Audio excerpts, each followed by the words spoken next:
Hi, welcome to my podcast. In this episode, we're going to talk about mental health.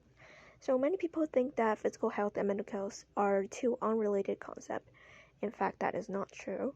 In real life, mental health and physical health are interrelated and interact, and mental health affects physical health every moment. For example, if a person is isolated and in a state of depression for a long time, it will affect their secretion of endocrine hormones, which will lower their resistance of the person, and disease will take advantage of the situation.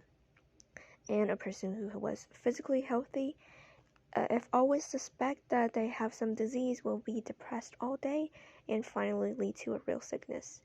And mental health is influenced by both genetics and environment, especially the way the family influenced the individual during early childhood, which has a great impact on the development of mental health.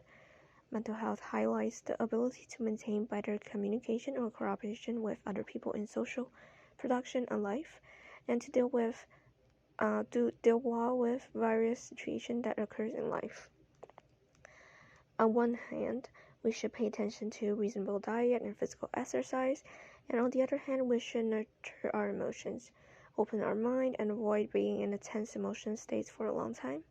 If you feel that your emotions continue to be unhappy, you should perform psychological self-adjustment in a timely manner and receive help from psychologists or counselor service, if necessary, in order to ensure overall mental and physical health.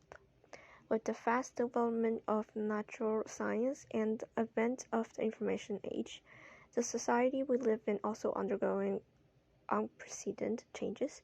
Industrialization, modernization, socialization, and integration are increasing.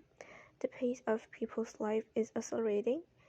Time is becoming more and more precious, and people are driven by efficiency. There's more independent, creative, advanced intellectual labor. The scope of people's activity is expanding. Human interaction are increasing, and handling delicate and complex interpersonal relationship is inevitable for everyone.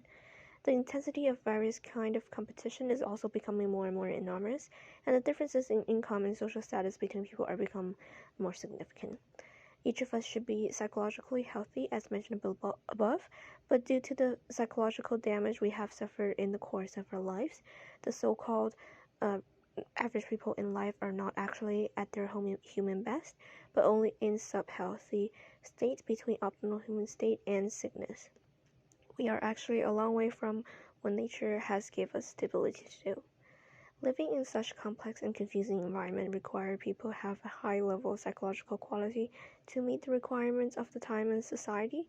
People have begun to realize the importance of mental health and are increasingly concerned about their own mental health and that of their friends and relatives with whom spend time. Let's use psychological science to maintain our own mental health and that of family and friends so that we can work, live, and enjoy life in a better physical and mental states.